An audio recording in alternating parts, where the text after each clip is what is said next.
Welcome to the 5 Acres Podcast, the first in-house agency-produced program designed to provide inspiration, motivation, and concrete action steps for families struggling with issues related to adoption, residential care, and mental health. I'm Adam Haynes, trainer of evidence-based practices here at 5 Acres, joined by Brandon Ito, the Associate Director of Development.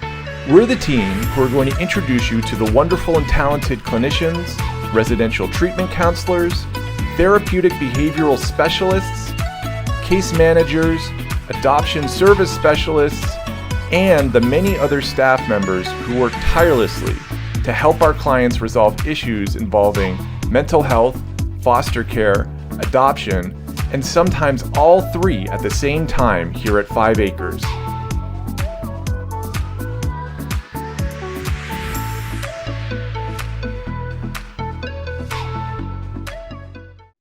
Today's topic on the 5 Acres podcast is mental health. Mental health in normal times, mental health in the time of COVID, community outreach to provide mental health and the services 5 Acres employs to guide our clients from the bad to the good.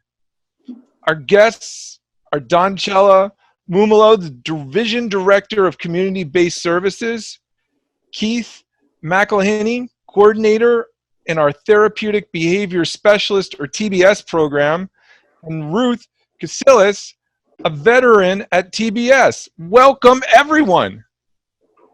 Thank you, Adam. Hello.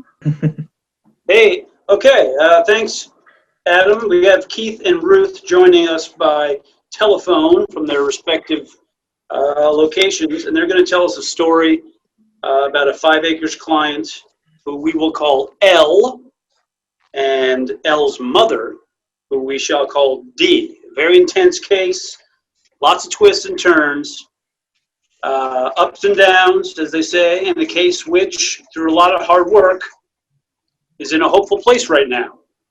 So, and speaking of hope, before we get to Keith and Ruth, that is your cue, Brandon. Yeah, thanks, Jake. So we're not just telling stories about hope on the 5 Acres podcast, we are providing it. And we're doing so with the 5 Acres Hope Line.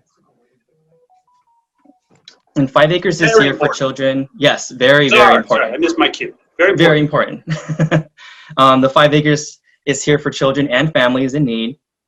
If you or your loved one are seeking help for mental health issues such as depression, hopelessness, anxiety, or behavioral problems, we're here for you.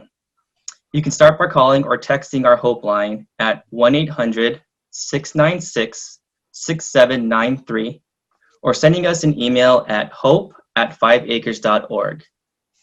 And while our Hope Line isn't a 24/7 crisis line, 5 Acres staff will reply within one business day to all texts, calls, or emails.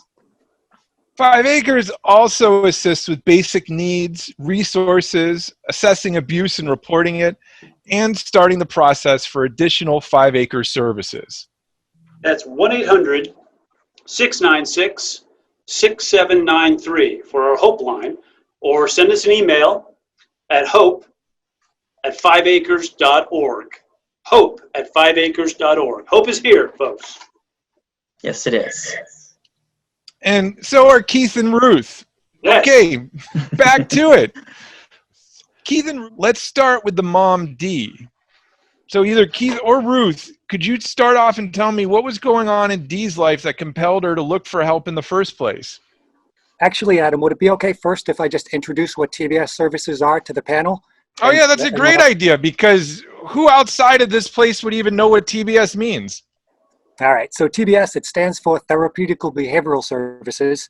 And really what we are and what makes us so dynamic is we're a one-on-one, meaning it's the specialist with the client, and we're a short-term intensive service. Short-term meaning we're normally about 3 to 6 months in length, and intensive meaning we're about 5 times per week at 4.5 hours per session. So we're really working with those behaviors to help teach a new behavioral skill set. Some of the places that we render services are in the home, the schools, the community, daycare centers, camps, after-school programs, really wherever the client or our identified client is having the behaviors. Wow, that's intense. I mean, that's real different than I think maybe what a lot of people think therapy is, where you just go into the office and you sit down for an hour and it's like a once a week kind of thing. So what makes TBS a little bit different than therapy is we're working in conjunction with the therapist. So we're working Oh, specifically with the behaviors. So really what we're doing is teaching a new behavioral skill set. We're helping them learn new coping skills, encouraging them, helping them to learn new communication styles. And it's not just the client that we're working with, it's really the entire family. So we really advocate, we support, we're linking them to resources that they may need within the community. We're really big on engaging the clients. So that's why I'm so glad that we get to speak about the L story, just to really let you know how 5 Acres makes the difference with our clients comparative to maybe how other agencies render their service. that sounds great. It's great to hear that there's like a whole team out there to help people. We have an amazing team. Really, we hand select and we get dedicated employees that we know are going to make the difference with all the clients that we serve. Really, what we're doing when we start working with the client is we're identifying what their lagging skills are, and then we're helping to teach them that new skill set to make them successful. A lot of what we're doing at first is that rapport building with the clients. So that's where it takes the energy and really the dedication. Yeah, so that's what I like about our services. Is there That sounds awesome. that is awesome. I just had a personal curiosity, and to preface that, on campus I see the TBS folks all the time, and they're spending half a day with the kids, which seems fantastic, and the kids respond very, very well. They become like a big brother, a big sister. But when they first start out, is there a checklist that you guys use, or how does that work when you first assess someone? Well, Jake, maybe the easiest thing just to make it all like sort of like all connected is let's just get back to the story, right? And Yeah. figure out like what they did. Like what do you think was causing the family to seek support, Keith, when they reached out? So normally we receive a referral from a clinician. In the case of Elle, we had a telephone call first from a clinician that had worked with 5 Acres TBS in the past. What she liked about it is the fact that we are intensive in nature at 4.5 hours per day. And she knew that this was the type of support that Elle would need because of her high-risk behaviors. There were some pre-qualifiers that automatically made Elle a candidate for services, such as her psychiatric hospitalization. But because of the high-risk behaviors, which was, actually we'll be discussing that later, I'll have Ruth go into detail on that. But that's why we opened the case initially. Fantastic. Adam, you want to keep things, let's see. Yeah, well, okay, well then let's get into it. What were the high-risk behaviors? So some of the behaviors that Al was engaging in were running away from home, multiple suspensions from school. There was physical aggression in the school setting. There were times where she was having incidents at home where she was posturing aggression towards mom. There was no communication within the home setting between mom and Al. So there was also sexual identity issues, low self-esteem, and Al didn't have an outlet where to express herself and have anyone to really communicate what her needs and struggles were. Wow, that's a lot. This is sounding like an intense case. Yes, it definitely was an intensive case, and it was really great being able to team together with Ruth and other members of the TBS team to work on developing strategies to help Elle better manage her behaviors. Oh yeah, I was gonna ask about that. So when you guys get involved, is there like a procedure, like do you set goals, or when you said strategies, are there specific strategies that you're collaborating on with the client and her family? So normally when we open a case, we're asking the caregivers to define what specifically is jeopardizing the client's behaviors. What are the most risky behaviors that they're utilizing?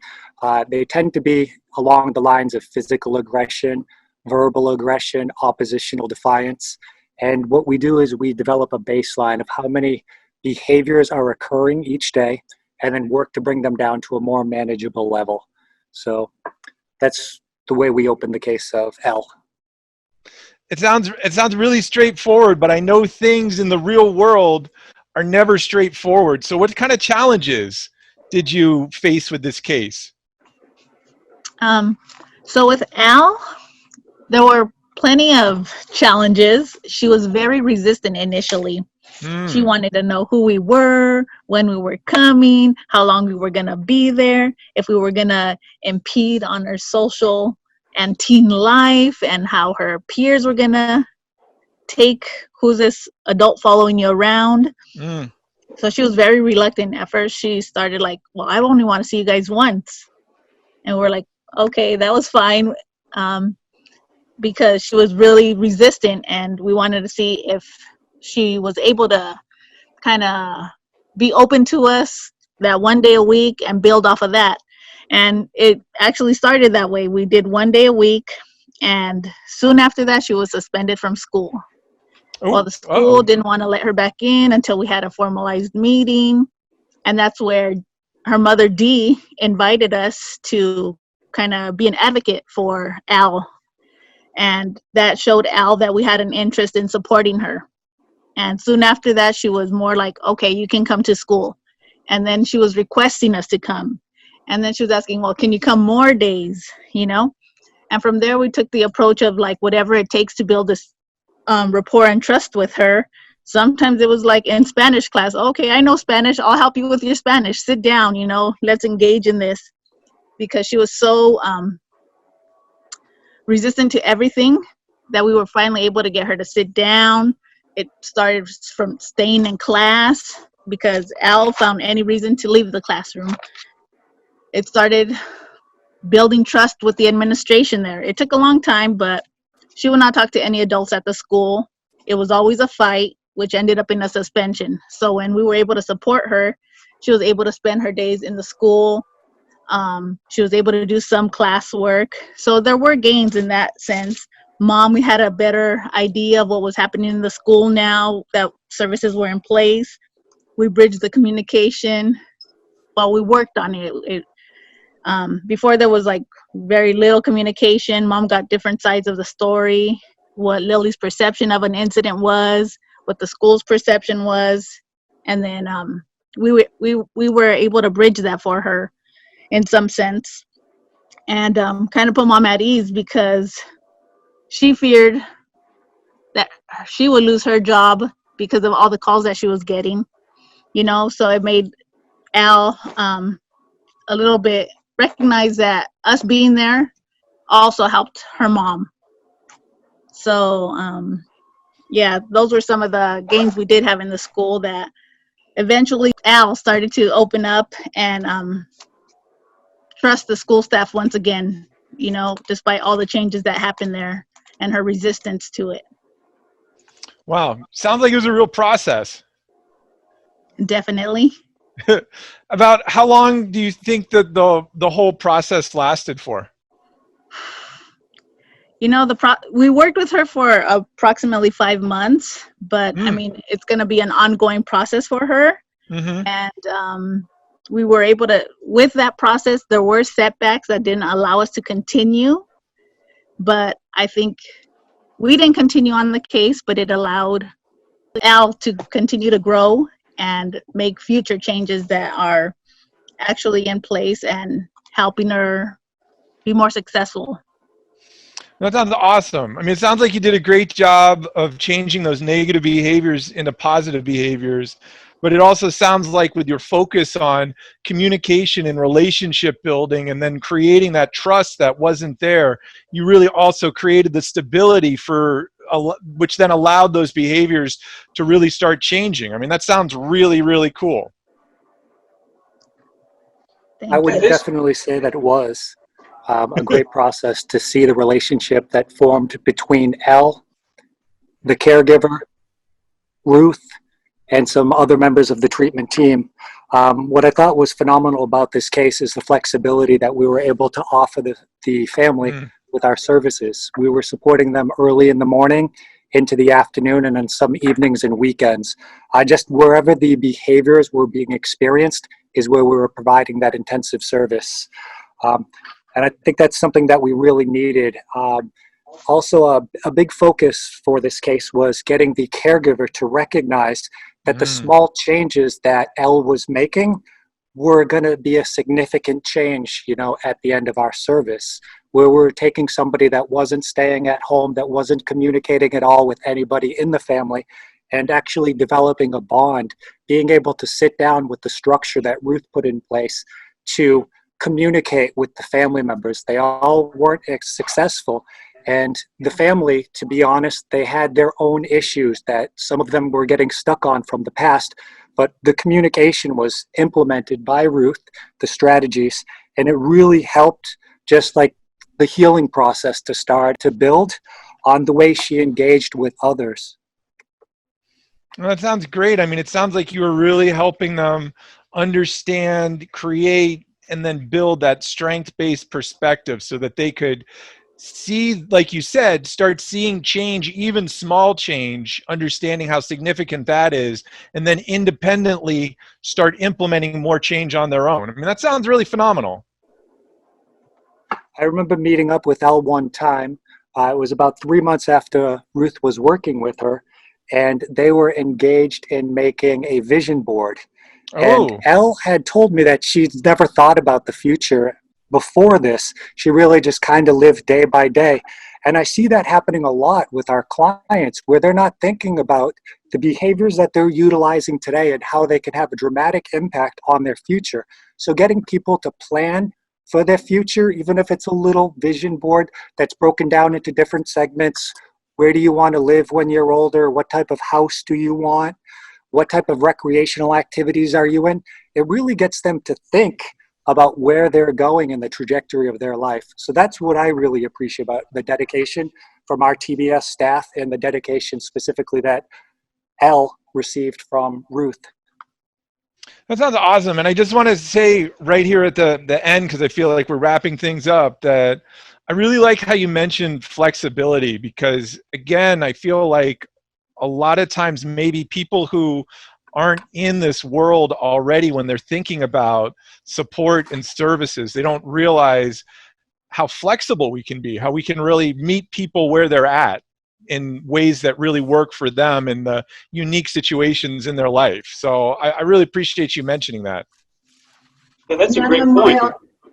And I also wanted to mention that I think it's very important for people to realize that they can seek support from mental health professionals like 5 Acres. They can seek services from a medical doctor, from their clergy, family, friends. But most importantly is to take that first step and call someone. And I know that that is the hardest step. And just remember mostly that 5 Acres will provide in-home services in accordance with CDC and Department of Public Health guidelines. So we keep not only clients safe, families safe, and our staff safe. But the first and foremost, is to give us a call, because we are here to support you. Great. Maybe that's a good segue into another mention of the Hope Line. Yeah, the Hope Line, like we mentioned before, if you are a loved one and seeking help for mental health issues such as depression, hopelessness, anxiety, or behavioral problems like this story, we're here for you. And you can start by calling or texting our Hope Line at 1-800-696-6793, or by sending us an email at hope@5acres.org. And like I mentioned before, this isn't a 24-hour crisis line, but 5 Acres staff will get back to you within 1 business day with your text or your email. That's you, Adam, but I'll jump on it. 5 Acres also assists with basic needs, resources, assessing abuse, and reporting it, and starting the process for additional 5-acre services. And we also, we may touch on this later, we have, we had a long-term, a 5-year goal to bring telehealth, make it, telemedicine, and making it a larger part of our services. And lo and behold, COVID comes along, and we made what was supposed to take 5 years in 5 days. So that is a full-on service that 5 Acres provides and will continue to provide. So, but that Hope line again is 1-800-696-6793, or send us an email at hope@5acres.org. Hope is here. I think it's also good to highlight who can get TBS services, in the sense, Keith, that, you know, you work with the little ones, but you also work with teens. Oh, definitely. Yeah, so one of the qualifiers that is required for TBS is full scope Medi-Cal, and we're working with clients that are between the ages of 4 and 20, basically. The vast majority of our clients are teenagers, and they're in Los Angeles County. Our TBS program is not SPAR specific, so we're not just serving the Pasadena area. Some of our clients could be as far away as Lancaster, you know, or Pomona. So we're not just working in a small radius around 5 acres. When we're working with the community, we're saying, where is our service needed? How can we be a good fit? So when we start our services with the families, like, we're going in there with an open mind, and we're really trying to determine what this family needs and how we can help them. Basically, we're doing a lot of observation for the first couple of visits, and then we're secretly meeting with the caregiver, if you will, and just saying, this is what we can do. This is what we can really do to teach your family a new skill set. Are you on board? Sometimes it takes a little bit of persuasion to really get our foot in the door, but I can tell you the vast majority of the time, the families do not want us to leave. And that's what I really love about it, is they're like, no, please stay, we need your help. But we kind of have some phases of TBS. So at first we're doing that observations, and it's kind of where we're writing down what we need to work on. Maybe at this time we're also putting in our intervention plan of how we're going to work with this family. We're very visual with the charts and the graphs that we're putting in place, just really trying to keep kids invested. We're also putting in together some types of incentives that the kids can work for. Just really what we're trying to do is motivate some behavioral change. After we move from that phase of the observation, this is really where we're going to teach and reinforce the new behavioral skill set. This is where we're really intervention heavy. We're working, you know, to address those behaviors, to teach the communication styles, to teach the coping skills. This is like where it's like, okay, we need you to breathe. We need you to take this self-time out. We're also implementing rules that are not just for our client, but with the whole family. Really, this is where we're saying a rule for the client is a rule for you. Really, if you don't want your daughter to be cursing, unfortunately, we're going to make this a house rule, and you can't curse either. You know, so we're just holding everybody accountable, but we're making it as fun as we possibly can. As we move along that line of teaching the new skill set and modeling to the caregiver and to the client, that's where we're really putting the caregiver up front and saying, hey, it's your turn to step up to the plate. We're here. Why don't you try this? Do you remember this intervention we reviewed last week? This is what we want you to utilize. Okay, we're going to be strength-based. We're going to have you read with your child. You're going to review where you made mistakes, and also we're going to have the client be acceptable, you know, for the behaviors that maybe they made mistakes on. So really, that's some of the strategies that we're utilizing. I think it's also important to talk about how we provide services in Spanish for monolingual Spanish-speaking families. I think it's important that they know. I would add that in. Super important. We also have a TBS specialist who is ASL trained. Good point. Yeah. That's fantastic, Keith. We have to move on to Jordan, I believe. But I am so sorry. No, shoot. No. I would rather just listen to you the whole time, because out of personal curiosity, when you guys say, hey, we work with the client and the family, you kind of explained what that work was, but I really had no idea. So maybe we'll have you back soon. I would really like that. I would love to take a couple of different specialists back here as well. Have them share about TBS services and highlight some cases. It would be phenomenal. Well, Keith, Ruth, it's been really awesome talking to you. It's fantastic hearing about your story of success and the great work that you do, and also getting a little bit more clarity about this kind of work so that people might feel that they can engage a little bit more effectively, know what's out there, know how to reach out and where to reach out to. So thanks a lot, guys. We really appreciate it. Well, thank you. Yes, thank you, Ruth. Thank you, Keith. And Doncella, thank you for being here. Yeah, that Thank was you. enlightening. Thanks, Keith. That'll do it for us here at the 5 Acres Podcast, where we provide inspiration, motivation, and concrete action steps for families struggling with issues related to adoption, residential care, and mental health. Thank you to all of you out there for joining us. And remember, you can find all the links and numbers we've spoken about today at our site's page and at 5acres.org.